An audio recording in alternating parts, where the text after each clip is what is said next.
الحمد لله رب العالمين والصلاة والسلام على سيد الأنبياء والمرسلين أما بعد فأعوذ بالله من الشيطان الرجيم بسم الله الرحمن الرحيم الصلاة والسلام عليك يا رسول الله وعلى آلك وأصحابك يا حبيب الله الصلاة والسلام عليك يا نبي الله وعلى آلك وأصحابك يا نور اللہ۔ میٹھے میٹھے اسلامی بھائیوں اور مدنی چینل کے ناظرین، الحمدللہ ہم مدنی چینل کے انتہائی اہم اور معلوماتی سلسلے فیضان فتاوی رضویہ میں حاضر ہیں۔ اس سلسلے میں ہم امام اہل سنت مجدد دین و ملت اعلیٰ حضرت الشاہ امام احمد رضا خان رحمۃ اللہ تعالی علیہ کے فتاوی رضویہ سے کچھ فتاوی سنتے ہیں اور اس کی تسہیل یعنی اس کی آسانی کے ساتھ وضاحت بھی ہم اس سلسلے کے اندر سماعت کرتے ہیں۔ انشاءاللہ تبارک و تعالی آج بھی کچھ فتاوی اعلیٰ حضرت کے ہم سنیں گے اور اس کے ذریعے سے علم دین ہم حاصل کریں گے۔ تو تمامی اسلامی بھائی اور مدنی چینل کے ناظرین انتہائی توجہ کے ساتھ ان دینی مسائل کو سماعت فرمائیے تاکہ ہمارے سامنے اعلیٰ حضرت رحمۃ اللہ تعالی علیہ کا جو انداز ہے فتاوی رضویہ میں فتاوی دینے کا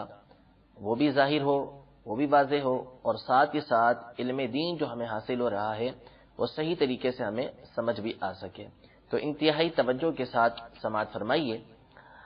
آج انشاءاللہ تبارک و تعالی ہم فتاوی رضویہ کی چھٹی جلد کے ایک انتہائی اہم باب صفت الصلاۃ یعنی نماز پڑھنے کا جو طریقہ کار ہے اس کے بارے میں جو اعلیٰ حضرت رحمۃ اللہ تعالی علیہ سے سوالات ہوئے ہیں اور آپ نے جو ان کے جوابات دیے ہیں اس کے بارے میں سنیں گے۔ سب سے پہلا سوال جو اس باب کے اندر اس چیپٹر کے اندر آپ سے ہوا وہ یہ ہوا کہ عورتوں کے لیے یہ حکم دیا گیا ہے کہ وہ سینے پر ہاتھ باندھیں اور یعنی نماز کی حالت میں جب قیام میں کھڑے ہوں تو اس وقت سینے پر ہاتھ باندھیں، اور مردوں کے لیے یہ حکم دیا گیا ہے کہ وہ ہاتھ ناف کے نیچے باندھیں۔ تو اس طرح کرنا یہ حضور علیہ الصلوۃ والسلام سے ثابت ہے یا نہیں، اور علماء احناف جو پہلے گزر چکے ہیں متقدمین انہوں نے اس بارے میں کچھ کلام فرمایا ہے یا نہیں، اور ان کا اس پر اتفاق ہے یا نہیں، یہ آپ سے سوال ہوا۔ تو اعلیٰ حضرت رحمۃ اللہ تعالی علیہ نے اس کا انتہائی معلوماتی اور انتہائی دلچسپ اور انتہائی دقیق جواب اس کا آپ نے یہ ارشاد فرمایا کہ ہمارے علماء احناف کا اس بات پر اتفاق ہے کہ عورتیں اپنے سینے پر ہاتھ باندھیں گی۔ اس کے بعد آپ نے علماء کرام کے بارے میں ارشاد فرمایا کہ علماء کے جمع غفیر نے بہت بڑی تعداد نے اپنی اپنی کتاب میں بغیر کسی اختلاف کے یہ بات نقل کی ہے۔ پھر اس کے بعد آپ نے اسی مسئلے کو مزید واضح کرتے ہوئے ارشاد فرمایا کہ یہ مسئلہ حدیث مبارکہ سے بھی ثابت ہے کہ عورتیں سینے پر ہاتھ باندھیں اور مرد ناف کے نیچے ہاتھ باندھیں۔ آپ نے فرمایا کہ اس بارے میں یعنی ہاتھ باندھنے کے بارے میں دو طرح کی حدیثیں یہ حضور علیہ الصلوۃ والسلام سے ثابت ہیں۔ ایک جو یعنی دو طریقے ثابت ہیں حضور علیہ الصلوۃ والسلام سے ہاتھ باندھنے کے، ایک ہے ناف کے نیچے ہاتھ باندھنے کا، دوسرا ہے سینے پر ہاتھ باندھنے کا۔ تو آپ ارشاد فرماتے ہیں کہ جو ناف کے نیچے ہاتھ باندھنے والی حدیثیں ہیں یہ بکثرت آئی ہیں، اور ان میں سب سے جو حدیث جید الاسناد ہے یعنی صحیح حدیث مبارکہ ہے وہ مصنف ابن ابی شیبہ کی حدیث مبارکہ ہے، جسے حضرت وائل بن حجر رضی اللہ تعالی عنہ نے روایت کیا ہے کہ وہ کہتے ہیں کہ میں نے دوران نماز نبی کریم صلی اللہ تعالی علیہ وسلم کو دیکھا کہ آپ نے اپنے دائیں ہاتھ کو بائیں ہاتھ پر ناف کے نیچے رکھ کر باندھا ہوا تھا۔ تو یہ حدیث مبارکہ بالکل صحیح حدیث مبارکہ ہے۔ علامہ قاسم بن قتلبغا رحمۃ اللہ تعالی علیہ فرماتے ہیں کہ یہ حدیث اس کے سند جید ہے اور تمام روات ثقات ہیں۔ تو یہ حدیث مبارکہ اس بات پر دلالت کرتی ہے کہ نبی کریم صلی اللہ تعالی علیہ وسلم نماز میں قیام کی حالت میں ناف کے نیچے ہاتھ باندھا کرتے تھے۔ دوسری حدیث مبارکہ جو صحیح ابن خزیمہ میں ہے کہ حضرت وائل بن حجر رضی اللہ تعالی عنہ یہ ارشاد فرماتے ہیں کہ میں نے نبی کریم صلی اللہ تعالی علیہ وسلم کی معیت میں یعنی آپ کے ساتھ نماز پڑھنے کا شرف حاصل کیا۔ تو آپ نے اپنا دایاں ہاتھ بائیں پر رکھ کر سینے پر ہاتھ رکھا. یہ دونوں طرح کی حدیث مبارکہ آئی ہیں کہ جس سے معلوم ہوا کہ حضور علیہ الصلوۃ والسلام نے سینے کے اوپر بھی ہاتھ رکھا اور ناف کے نیچے بھی ہاتھ رکھا. اب اعلیٰ حضرت ارشاد فرماتے ہیں چونکہ ان کی تاریخ کا علم نہیں کہ کون سی روایت پہلے ہے اور کون سی بعد میں، یعنی جس کے ذریعے سے یہ معلوم ہو جائے کہ حضور علیہ الصلوۃ والسلام کا آخری طریقہ کار کیا تھا، آیا ناف کے نیچے ہاتھ باندھنا تھا یا سینے کے اوپر ہاتھ باندھنا تھا. تو آپ فرماتے ہیں کہ دونوں روایتیں ثابت ہیں، لہٰذا ان میں سے کسی ایک کو برتری حاصل ہوگی، کسی ایک کو برتری حاصل ہوگی. تو اس کا طریقہ کار یہ ہے کہ ہم نماز کے افعال پر غور کریں، یعنی نماز کے جو طریقہ کار ہے ہمارا اس پر غور کریں. تو تمام کا تمام طریقہ یہ تعظیم پر مبنی ہے، یعنی ہم نماز میں قیام کی حالت میں کھڑے ہوئے ہیں تو یہ بھی تعظیم کا طریقہ ہے، ہم جو ہے وہ سجدے میں جا رہے ہیں تو یہ بھی تعظیم ہے اللہ تبارک و تعالیٰ کی، رکوع میں جا رہے ہیں تو یہ بھی تعظیم ہے اللہ تبارک و تعالیٰ کی. تو ہم جب نماز کے طریقہ کار پر غور کرتے ہیں تو پورے کی پوری نماز جو ہے وہ ہمیں تعظیم کے طریقے پر نظر آتی ہے. لہذا حدیث مبارکہ سے یہ بات تو بالکل صحیح سند کے ساتھ ثابت ہے کہ حضور علیہ الصلوۃ والسلام ناف کے نیچے ہاتھ باندھا کرتے تھے. تو اب ہم نماز کے افعال پر غور کرتے ہیں تو نماز کا طریقہ کار، نماز کے جتنے بھی ارکان ہیں وہ تمام کے تمام تعظیم والے ہیں، اور تعظیم کا جو مسلم اور معروف طریقہ ہے وہ یہ ہے کہ ناف کے نیچے ہاتھ باندھے جائیں. جب کسی کے سامنے جائیں تو اس کی تعظیم کا طریقہ کار یہی ہے کہ ناف کے نیچے ہاتھ باندھے. کوئی سینے کے اوپر ہاتھ باندھ کے کھڑا ہو کسی کے سامنے تو یہ تعظیم نہیں ہوتی. تو تعظیم کا جو صحیح اور معروف طریقہ کار ہے وہ ہے ناف کے نیچے ہاتھ باندھنا مردوں کے لحاظ سے. اور عورتوں کے اوپر جب ہم غور کریں، نماز کے اندر عورتوں کے معاملات میں غور کریں تو عورت کا جتنا بھی معاملہ ہے، چاہے وہ نماز ہو چاہے نماز کے علاوہ ہو، وہ شریعت مطہرہ نے پسند کیا ہے ستر کا اور حجاب کا، کہ عورتوں کا ستر کیا جائے، ان کا حجاب کیا جائے. تو عورتوں میں جتنے معاملات ہیں نماز کے اندر ہوں یا خارج نماز ہوں، ہر ایک کے اندر ان کا ستر کا لحاظ یہ زیادہ کیا گیا ہے. پھر اس کے اوپر آپ نے مثالیں پیش فرمائی کہ عورتوں میں ستر کا لحاظ کس طرح ہے نماز کے اندر. جیسے مثال کے طور پر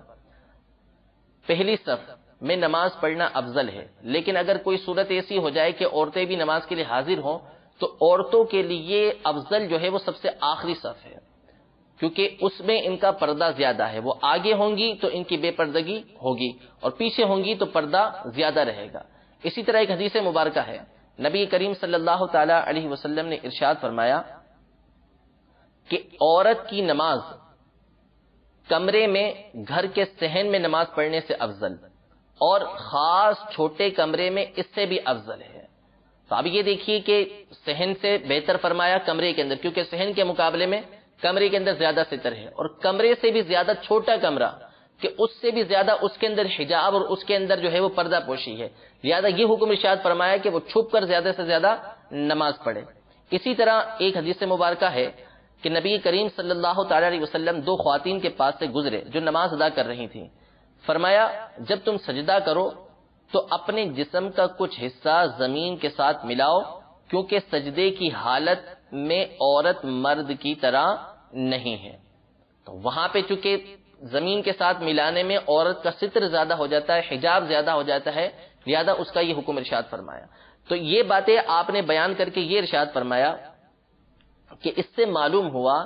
کہ نماز کے حالت میں جب عورت اپنے ارکان ادا کرے تو ارکان ایسی صورت میں ادا کرے کہ جس میں ستر اور حجاب زیادہ ہوتا ہو. لہذا عورت کا جو ستر اور حجاب کی زیادتی قیام میں اسی صورت میں ہوگی جبکہ وہ سینے کے اوپر اپنے ہاتھ باندھے. لہذا سینے پر عورت کے لیے ہاتھ باندھنا یہ افضل ہے کہ اس میں اس کا حجاب، اس کا ستر زیادہ ہوتا ہے، اور مردوں کا جو طریقہ کار ہے وہ تعظیم پر مبنی ہے، اور تعظیم زیادہ اس صورت میں ہوتی ہے جبکہ وہ ناف کے نیچے اپنے ہاتھ باندھے. تو اس طرح اعلی حضرت رحمت اللہ تعالی علیہ نے دو حدیثوں کے ذریعے ہمیں بتایا کہ ایک حدیث کا مطلب یہ ہے، دوسری حدیث کا مطلب یہ ہے. پہلی حدیث جس میں حضور علیہ الصلوۃ والسلام نے ناف کے نیچے ہاتھ باندھے وہ تعظیم کا طریقہ کار ہے، وہ مردوں کے لیے ہے. اور دوسری حدیث جس سے یہ ثابت ہوتا ہے کہ سینے کے اوپر ہاتھ باندھے تو وہ عورتوں کے لیے طریقہ کار بیان کیا گیا ہے کہ عورتیں سینے کے اوپر ہاتھ باندھیں تاکہ ان کا ستر اور حجاب یہ زیادہ ہو سکے. دوسرا مسئلہ جو اسی باب میں اعلی حضرت رحمت اللہ تعالی سے پوچھا گیا وہ یہ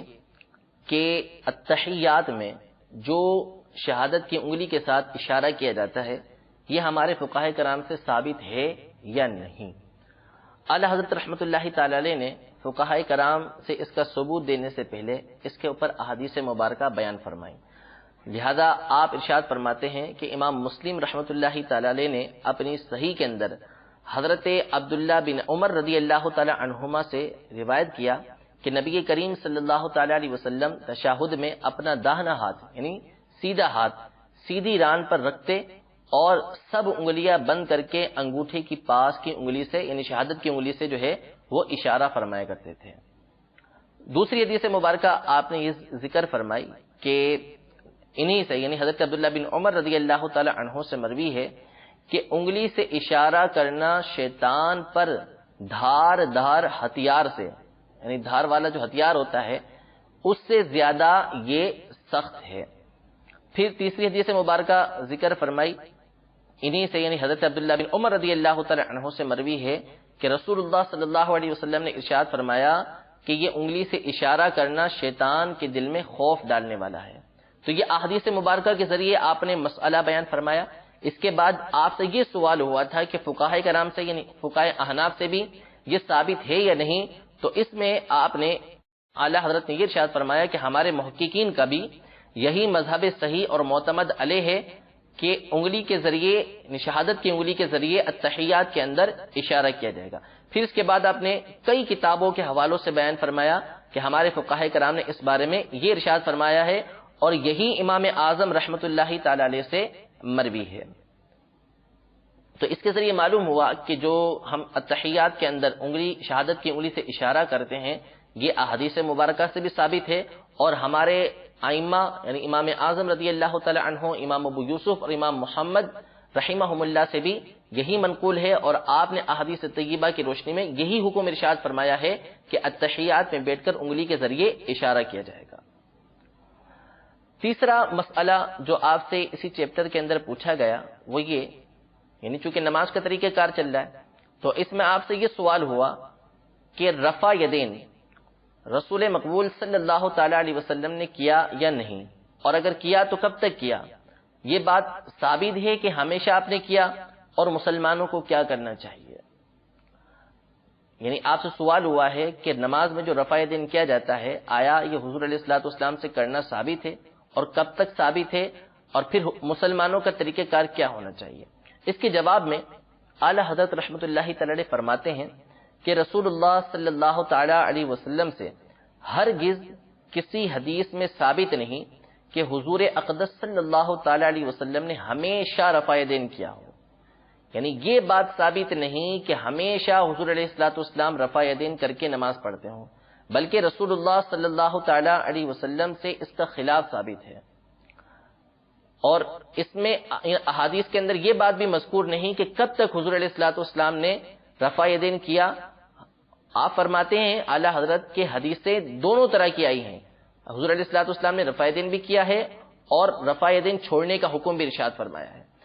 خلاصہ یہ ہے کہ حضور علیہ الصلوۃ والسلام ابتدا کے اندر رفع یدین کرتے رہے، لیکن بعد میں آپ علیہ الصلوۃ والسلام نے اس سے منع فرما دیا کہ نماز میں رفع یدین نہیں کیا جائے گا۔ پھر اس کے اوپر اعلی حضرت نے احادیث مبارکہ بیان فرمائی، چنانچہ ترمذی کی حدیث مبارکہ کے حوالے سے آپ ارشاد فرماتے ہیں کہ سیدنا عبداللہ بن مسعود رضی اللہ تعالی عنہ سے مروی ہے، آپ نے ارشاد فرمایا کہ الا اخبرکم بصلاۃ رسول اللہ صلی اللہ تعالی علیہ وسلم قال فقام فرفع یدیہ اول مرۃ ثم لم يعد،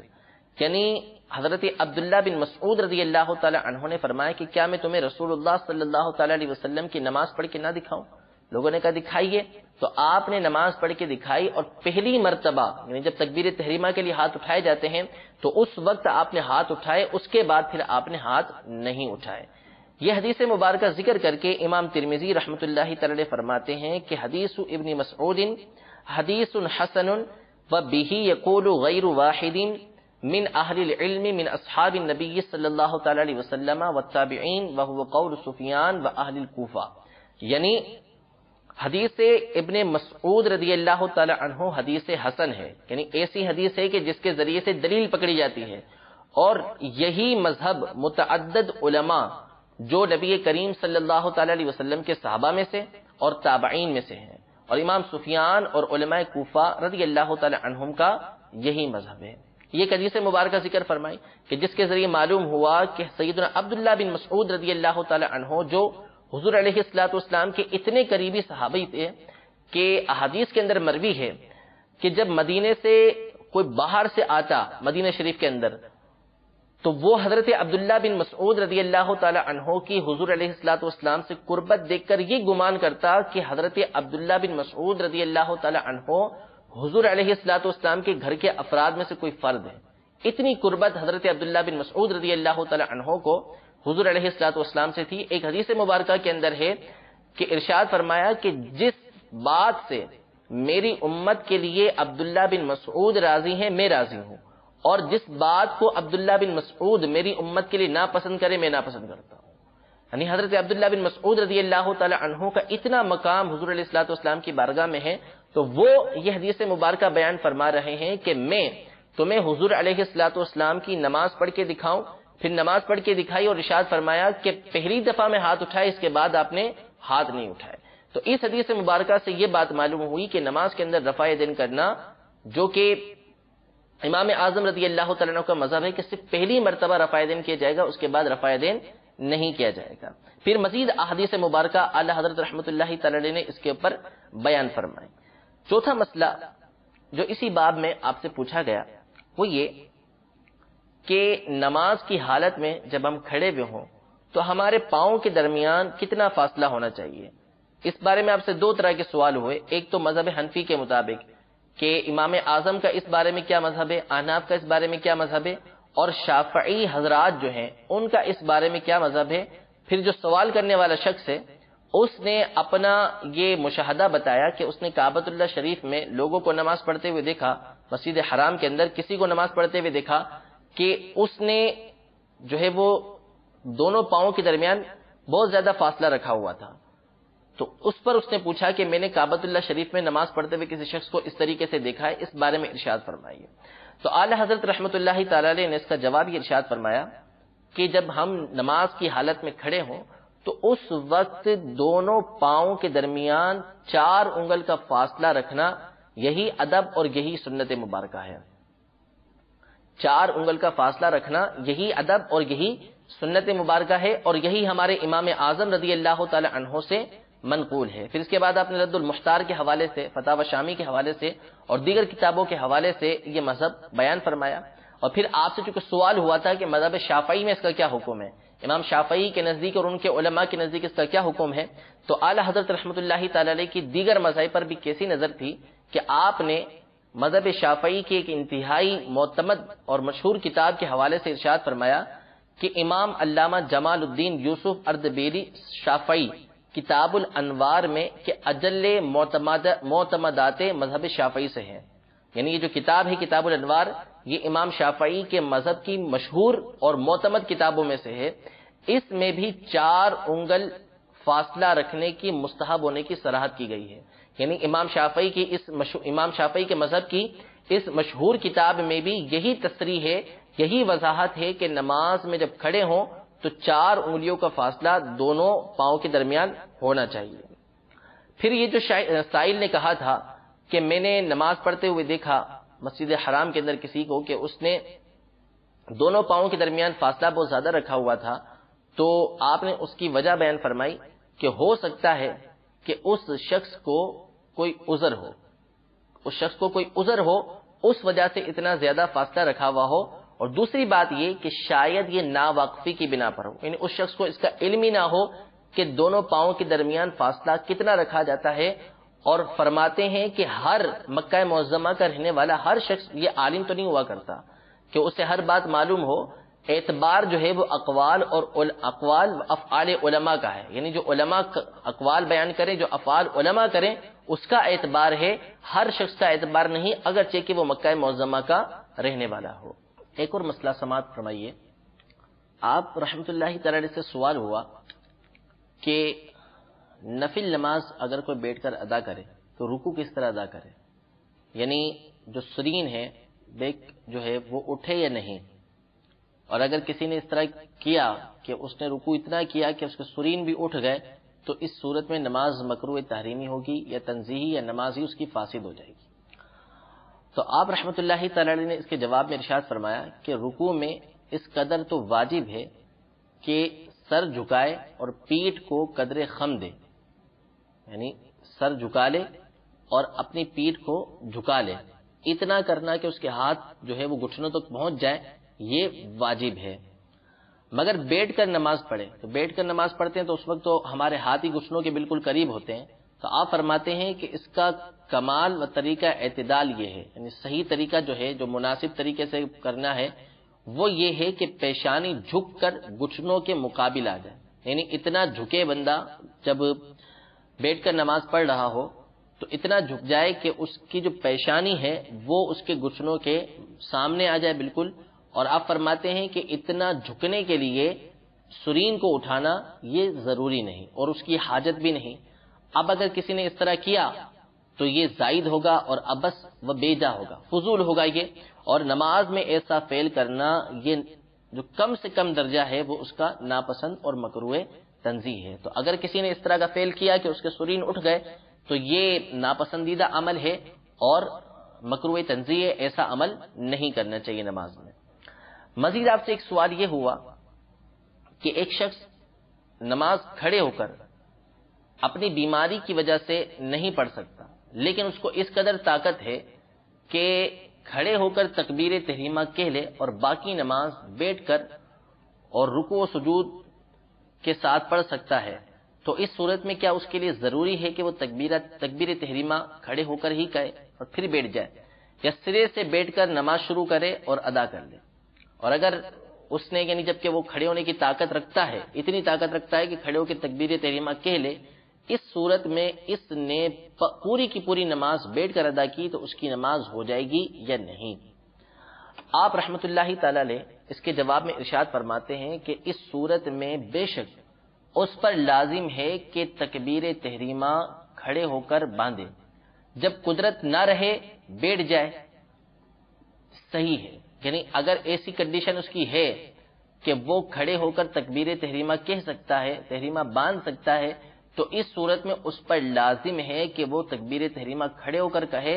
اور جتنی دیر وہ کھڑا رہ سکتا ہے کھڑا رہے، اس کے بعد وہ بیٹھ جائے۔ پھر اس پر آپ نے متعدد کتابوں کے حوالے ذکر فرمائے کہ جس میں یہ بات بیان کی گئی ہے کہ اگر کوئی اس بات پر طاقت رکھتا ہے کہ وہ کھڑے ہو کر تکبیر تحریمہ کہہ لے تو وہ تکبیر تحریمہ کہے گا۔ اس کے بعد آپ تنبیہ کرتے ہوئے ارشاد فرماتے ہیں کہ آج کل بہت سے لوگ جو ہے وہ ذرا سی بے طاقتی، مرض یا بڑھاپے کی وجہ سے سرے سے بیٹھ کر نماز پڑھتے ہیں، فرض نماز بیٹھ کر پڑھنا شروع کر دیتے ہیں۔ یعنی ایک تھوڑا سا مرض آئے گا، تھوڑی سی تکلیف ہوگی یا تھوڑا سا بڑھاپا آ جاتا ہے تو اس صورت میں وہ بیٹھ کر پوری کی پوری نماز پڑھتے ہیں۔ آپ فرماتے ہیں کہ اولاً ان میں بہت سے ایسے ہیں کہ ہمت کریں تو پورے فرض کھڑے ہو کر ادا کر سکتے ہیں، اور اس ادا سے نہ ان کا مرض بڑھے گا، نہ کوئی دوسرا مرض لاحق ہوگا، نہ ہی وہ گر پڑیں گے۔ یعنی کھڑے ہو کے پوری نماز پڑھیں گے تو بآسانی پوری نماز وہ پڑھ سکتے ہیں، تھوڑی سی مشقت ان کو برداشت کرنا پڑتی ہے۔ تو آپ فرماتے ہیں کہ جو لوگ اس طریقے سے نماز پڑھتے ہیں وہ اپنی نمازوں کو کھوتے ہیں، ان کی نماز ہوتی نہیں ہے۔ جو ایسی طاقت رکھتے ہیں کہ کھڑے ہو کے نماز پڑھ سکتے ہیں تو ان پر لازم ہے کہ وہ کھڑے ہو کے نماز پڑھیں گے، معمولی تکلیف کی بنا پر، معمولی مشقت کی بنا پر بیٹھ کر نماز پڑھنے کی اجازت نہیں ہے۔ مزید آپ ارشاد فرماتے ہیں اسی بارے میں کہ ہم نے مشاہدہ کیا ہے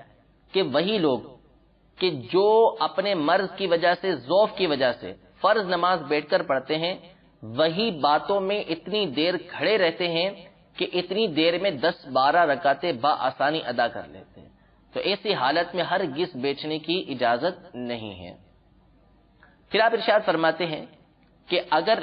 واقعی ان کو تکلیف ہے کہ جو ان کے مشاہدے سے اور طبیب حاذق کے بتانے سے انہیں معلوم ہو چکا ہے کہ اگر وہ کھڑے ہو کے نماز پڑھتے ہیں تو ان کو جدید کوئی مرض لگ جاتا ہے یا ان کے مرض کے اندر، ان کی بیماری کے اندر اضافہ ہو جاتا ہے، تو ان کو یہ اجازت ہے کہ وہ بیٹھ کر نماز پڑھیں، لیکن ان کے اندر اگر اتنی طاقت ہوتی ہے کہ وہ کھڑے ہو کے تکبیر تحریمہ کہہ سکتے ہیں تو اب ان پر لازم ہے کہ وہ تکبیر تحریمہ کھڑے ہو کر کہیں اور پھر اس کے بعد وہ بیٹھ جائیں۔ ایسی صورت میں بھی بہت سارے لوگ ہوتے ہیں کہ وہ بیٹھ کر ہی مکمل نماز پڑھتے ہیں، تو ان پر لازم ہے کہ اگر وہ کھڑے ہو کر تکبیر تحریمہ کہہ سکتے ہیں تو وہ کھڑے ہو کر تکبیر تحریمہ کہیں گے۔ تیسری صورت آپ بیان فرماتے ہیں کہ اگر خود سے کھڑے ہونے کی طاقت نہیں مگر کسی آدمی یا دیوار کے ذریعے یا لاٹھی کے ذریعے سہارا لے کر وہ کھڑے ہو کے تکبیر تحریمہ کہہ سکتے ہیں تو ان پر لازم ہے کہ وہ اس طریقے سے تکبیر تحریمہ کہیں۔ بلکہ اگر وہ کل نماز اس طریقے سے پڑھ سکتے ہیں، مکمل نماز اسی انداز میں پڑھ سکتے ہیں کہ سہارا لے کر ٹیک لگا کر دیوار سے یا عصا کے ذریعے لاٹھی کے ذریعے پڑھیں تو ان پر لازم ہے کہ وہ اس طریقے سے مکمل نماز ادا کریں، ورنہ ان کی نماز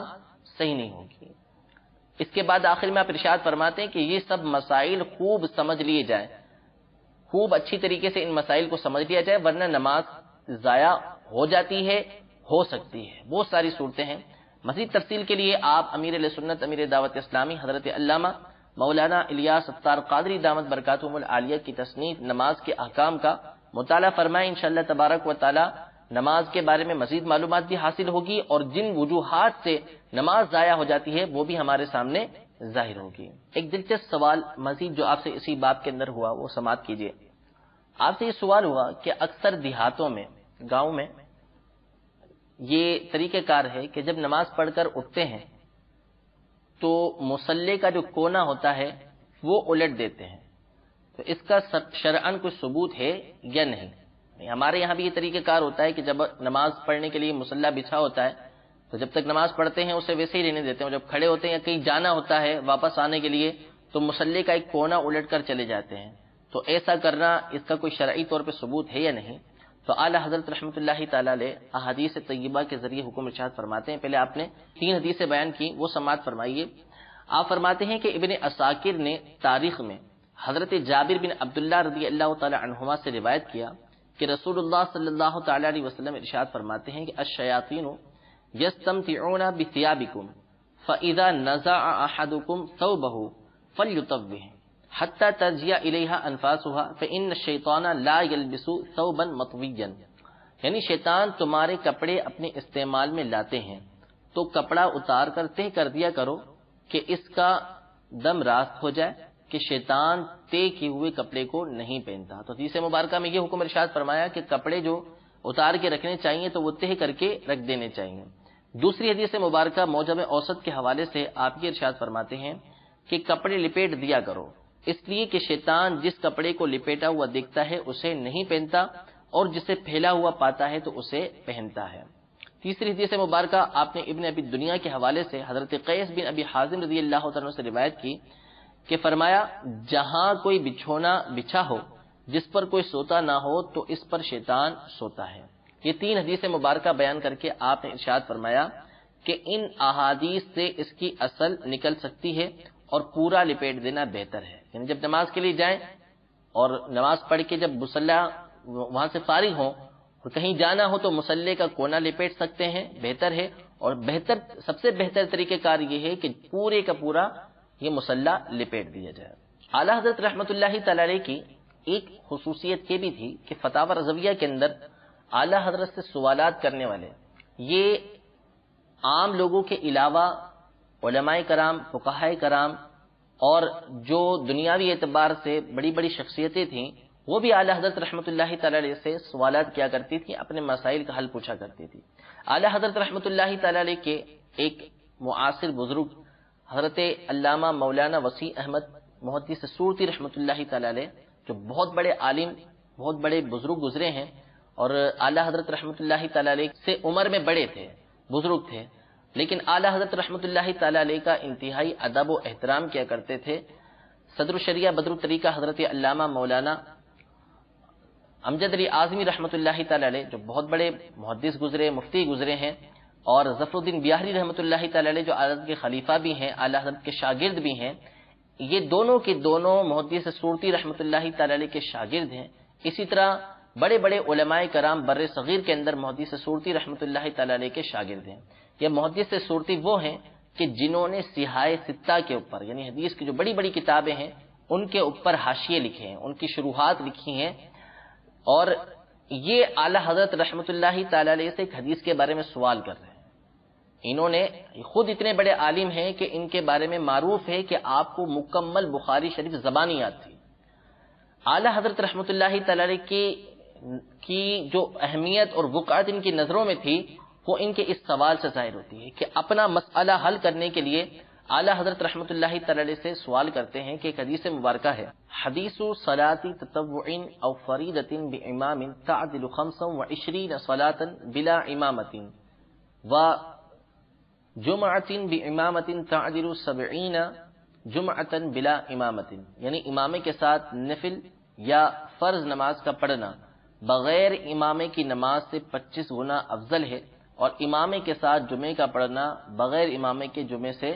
70 گنا افضل ہے۔ آپ فرماتے ہیں کہ یہ محدثین کے نزدیک موضوع ہے یا ضعیف ہے، تو اس بارے میں آپ سے سوال کیا تو اعلیٰ حضرت رحمت، اور مزید سوال بھی کیا اس بارے میں آپ سے، اعلیٰ حضرت رحمۃ اللہ تعالی علیہ نے اس حدیث مبارکہ کو تو بیان فرمایا کہ اس حدیث مبارکہ کا کیا مقام اور کیا مرتبہ ہے، ساتھ ہی ساتھ آپ نے مزید 19 احادیث مبارکہ بیان فرمائی جو امامے کے فضائل کے اوپر موجود ہیں، تمام کی تمام اعلیٰ حضرت رحمۃ اللہ تعالی علیہ نے اس فتوے کے اندر بیان فرمائی۔ تو ایک تو یہ معلوم ہوا کہ بڑے بڑے علماء کرام، محدثین کرام یہ اعلیٰ حضرت سے سوالات کیا کرتے تھے۔ دوسرا، اعلیٰ حضرت کی وسعت دیکھیے کہ آپ سے ایک حدیث مبارکہ کے بارے میں سوال ہوا کہ اس حدیث جو امامے کی فضیلت کے بارے میں وارد ہوئی ہے، آیا اس کا حکم کیا ہے، تو آپ نے ایک حدیث بیان کرنے کے ساتھ ہی ساتھ آپ نے مزید 19 حدیثیں بیان فرمائی۔ ان میں سے بعض سماعت فرمائیے۔ آپ ارشاد فرماتے ہیں کہ نبی کریم صلی اللہ تعالی علیہ وسلم نے ارشاد فرمایا، سنن نبی داؤد کے اندر حدیث مبارکہ ہے، حضرت رکانہ رضی اللہ تعالی عنہ سے مروی ہے کہ رسول اللہ صلی اللہ تعالی علیہ وسلم نے ارشاد فرمایا کہ فرق ما بیننا و بین المشرکین العمائم علی القلانس، یعنی ہم میں اور مشرکوں میں فرق ٹوپیوں پر امامے ہیں۔ دوسری حدیث مبارکہ آپ ارشاد فرماتے ہیں کہ امام قضائی رحمۃ اللہ تعالی علیہ مسند شہاب میں امیر المومنین مولا علی کرم اللہ تعالی وجہہ الکریم سے، اور امام دیلمی مسند الفردوس میں حضرت مولا علی رضی اللہ تعالی عنہ اور حضرت ابن عباس رضی اللہ تعالی عنہما سے راوی کہ نبی کریم صلی اللہ تعالی علیہ وسلم نے ارشاد فرمایا کہ الامائم تیجان العرب، یعنی امام عرب کے تاج ہیں۔ تیسری حدیث مبارکہ جو مسند الفردوس میں انس بن مالک رضی اللہ تعالی عنہ سے مروی ہے کہ رسول اللہ صلی اللہ تعالی علیہ وسلم نے ارشاد فرمایا کہ الامائم تیجان العرب فاذا ودعوا الامائم ودعوا عزهم وفی لفظ ودع اللہ عزهم، یعنی امام عرب کے تاج ہیں، جب وہ امامے چھوڑ دیں گے تو اپنی عزت اتار دیں گے، اور ایک روایت میں ہے کہ اللہ تعالیٰ ان کی عزت اتار دے گا۔ ایک اور حدیث مبارکہ کہ جسے ابن عدی نے کامل میں اور امام بیہقی نے شعب الایمان میں حضرت اسامہ بن عمیر رضی اللہ تعالی عنہ سے روایت کیا کہ رسول اللہ صلی اللہ تعالی علیہ وسلم ارشاد فرماتے ہیں اعتموا تزداد حلما والامائم تیجان العرب، یعنی امامہ باندھو تمہارا وقار زیادہ ہوگا اور امام عرب کے تاج ہیں۔ اس طرح کہ آپ نے مزید حدیث مبارکہ بیان فرمائی۔ تفصیل کے لیے فتاوی رضویہ کی 6 جلد کے صفحہ نمبر 210 سے اس کا مطالعہ فرما سکتے ہیں۔ اللہ رب العزت سے دعا ہے کہ اللہ تبارک و تعالی ہم سب کو فتاوی رضویہ کا فیضان حاصل کرنے کی توفیق عطا فرمائے۔ اللہ تبارک و تعالی ہمیں اس کا مطالعہ کرنے کی توفیق عطا فرمائے، جو باتیں سمجھ میں آئے ان پر عمل پیرا ہونے کی، اور جو سمجھ میں نہ آ سکیں اس کے لیے ہمیں علماء کرام سے رابطہ کرنے کی توفیق عطا فرمائے۔ آمین بجاہ نبی الامین صلی اللہ تعالی علیہ وآلہ وسلم۔